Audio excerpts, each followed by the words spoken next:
आता बघा दिवसभरातील मोठ्या टॉप 9 घडामोडी।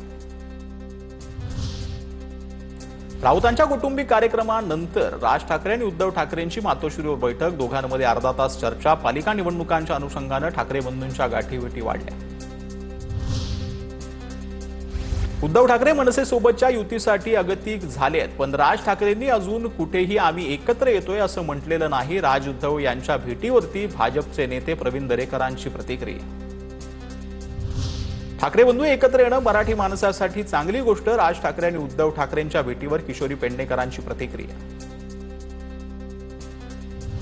अतिवृष्टीने झालेल्या नुकसानीचा प्रस्ताव द्या, लगेच मदत करू, अमित शहांची ग्वाही। अहिल्यानगरमध्ये शहांच्या हस्ते विविध विकास कामांचंही उद्घाटन। ऊस उत्पादकांकडून सक्तीने वसुली करणं चुकीचं, शरद पवारांचं वक्तव्य। ऊस उत्पादकांनाच मदतीची गरज, सरकारनं मदत द्यावी। कारखान्यांकडून पूरग्रस्तांच्या मदतीसाठी प्रति टन 15 रुपये घेण्याच्या निर्णयाचा फेरविचार करण्याची शरद पवारांची सरकारला विनंती। शेतकऱ्यांकडून नाही, कारखान्यांच्या नफ्यातून पैसे घेतोय, काटा मारून पैसे कमवणाऱ्या कारखान्यांकडेच शेतकऱ्यांसाठी पैसे मागितले, फडणवीसांचं विरोधकांना उत्तर। काही लोक छोट्या मनाचे झाले आहेत, साखर कारखान्यांकडून प्रति टन मदत घेण्याच्या निर्णयावरून विरोधकांच्या टीकेला मुख्यमंत्री फडणवीसांचं प्रत्युत्तर। शेतकऱ्यांना भरीव मदतीसाठी केंद्र मदत करेल, तुम्ही काय केलं हे आरशात बघा, असाही टोला। अमित शहांमुळे साखर उद्योगाला बळ मिळालं, अजित पवारांचा नाव न घेता शरद पवारांना टोला। तर नुकसानीच्या प्रस्तावानंतर केंद्राकडून लवकरच मदत देण्याचं शहांकडून वचन, अजित पवारांची माहिती।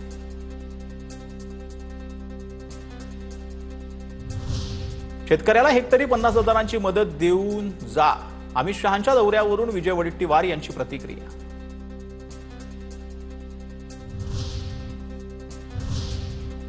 आता बघा दिवसभरातील मोठ्या राजकीय टॉप 9 बातम्या। एक अधिकारशाहीला अमित शहांनी लगाम लावला, शहांनी भाकरी फिरवण्याचं काम केलं, सहकार क्षेत्र शहांच्या नेतृत्वात बदलतंय, उपमुख्यमंत्री शिंदेंचं विधान। अमित शहा महाराष्ट्रात येण्याआधी राजकीय कार्यकर्त्यांना अटक होते, संजय राऊतांचा आरोप। तर आमच्या कार्यकर्त्यांना अटक, मनसे मराठा आंदोलकांना नोटीस जाते, भयग्रस्त नेत्यांना राज्य करण्याचा अधिकार नाही, राऊतांची टीका। अनिल परबांकडे अजून स्फोटकांचा बराच साठा पडलेला आहे, परबांनी कदमांच्या कुटुंबाबद्दल गंभीर मुद्दा मांडला, चौकशी करा, संजय राऊतांची मागणी। तर नारायण राणेंनी त्यांच्या पोरांना आवरावर, राऊतांचं वक्तव्य। स्टोव्हमुळे 1993 मध्ये माझ्यासोबत घटना घडली, परबांचे रामदास कदमांवरील आरोप चुकीचे, एखाद्याची इतकी बदनामी नको, ज्योती कदमांकडून स्पष्ट। मुंबई पालिका अधिकारी मारहाण प्रकरणी अनिल परबांवर आरोप निश्चिती, अनिल परबांसह 10 जणांवर विशेष खासदार आणि आमदार न्यायालयाकडून आरोप निश्चित। संजय राऊतांच्या नातवाचा नामकरण सोहळ्याला राज ठाकरे आणि उद्धव ठाकरे एकत्र, राज ठाकरे आणि उद्धव ठाकरेंमधील जवळीक वाढत असल्याची चर्चा। एकीकडे युतीचं भाष्य, दुसरीकडे भाजपची स्वबळाची भाषा। भाजपनं कार्यकर्त्यांच्या भवितव्यासाठी युती करावी, अन्यथा कार्यकर्ते मरतील, मंत्री गुलाबराव पाटलांचं विधान। आज ना उद्या पालकमंत्री होईन याची खात्री, रायगडच्या पालकमंत्री पदाबाबत गोगावलेंकडून विश्वास व्यक्त।